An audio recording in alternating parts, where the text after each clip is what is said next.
Hello, CAC. Welcome to Chapel. Today is Tuesday. We are 1 month into this quarantine issue that we've been a part of. 1 month of doing school this way. So congratulations to getting this far. I know it's a strange thing.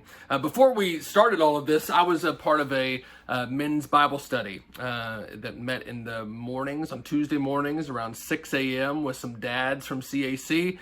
Missed that group.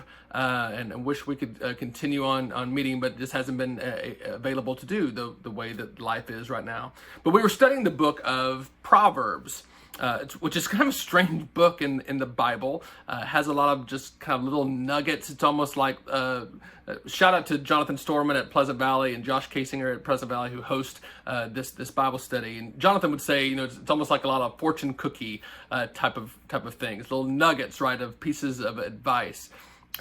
Proverbs, like the Bible, doesn't work well as a rule book, right? As a this is what you always should do, and this is what you always should not do. These are the always goods and always bads. What Proverbs does, it works more as a conversation.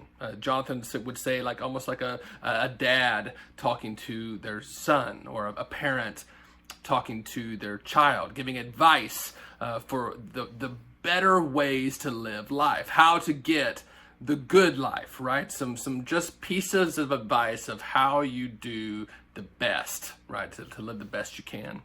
One of those pieces of advice, and this is a kind of a common theme throughout the book of Proverbs, is talking about the work that you do, or how you are productive in your life. They would even use kind of the opposites of being productive and being lazy. One of the verses in chapter 13 of Proverbs says, a lazy person wants it all, but gets nothing.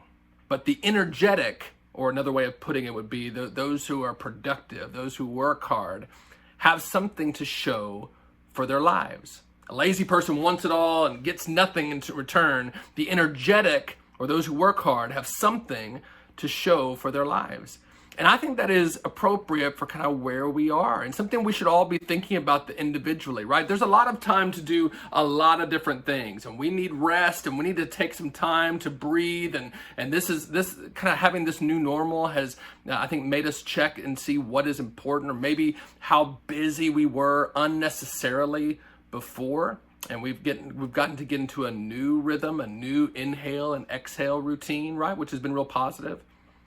But I also think it's important to kind of think, what are we accomplishing? What are we getting done? I'm not saying just like, what do we get paid for? What are our responsibilities? What are our obligations? I'm saying, what are we finding to do that we have to show for?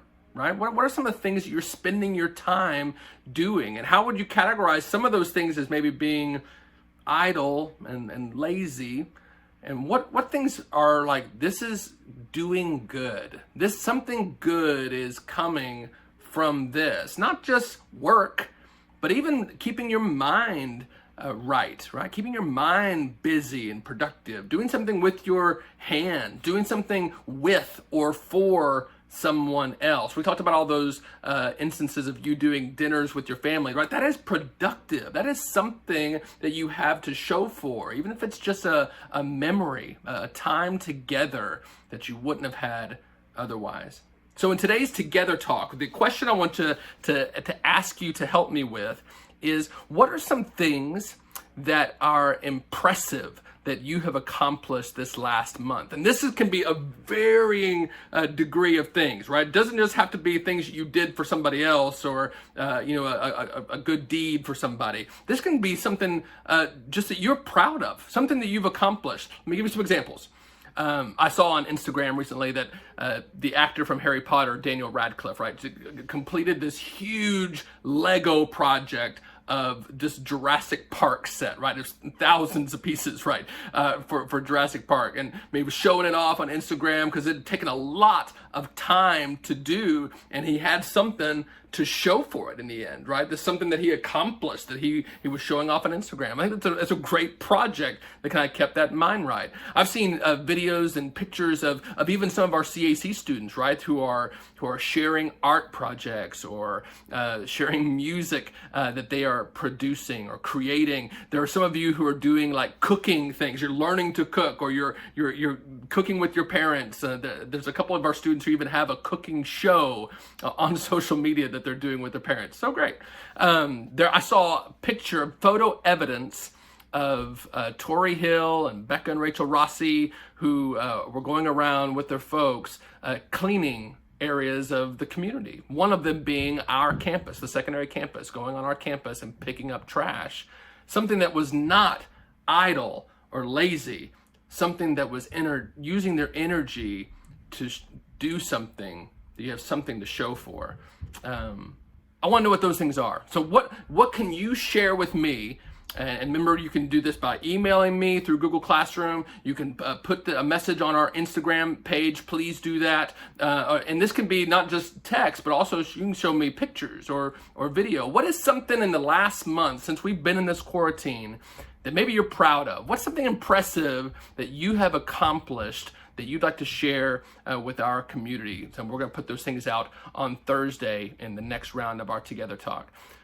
I'm proud of you. I'm proud of you for doing what you've been doing and for adapting and adjusting to this new normal. Where all of us need to be mindful of kind of what our hands are finding to do. Is what we're spending our time mostly doing considered kind of lazy and idle and we'll have nothing to show for it in the end? Or are there times where we really need to be mindful of what we're doing, that we can be productive, that we're using our energies to do something that will have something to show for in the end? That's good advice. It's not a rule. It's just advice for good living. I hope that you can hear that, not just from me, but from the Proverbs. Hear that as a parent talking to a child or to a student. This is how you can get the best out of life. Use your energies so that you have something to show for it in the end. Thanks. Have a great day. Come check back with us tomorrow. We'll have Worshipful Wednesday tomorrow. Mr. Ian Thomas is sharing with us, so make sure you come back here around 11:30 tomorrow for chapel. You are dismissed.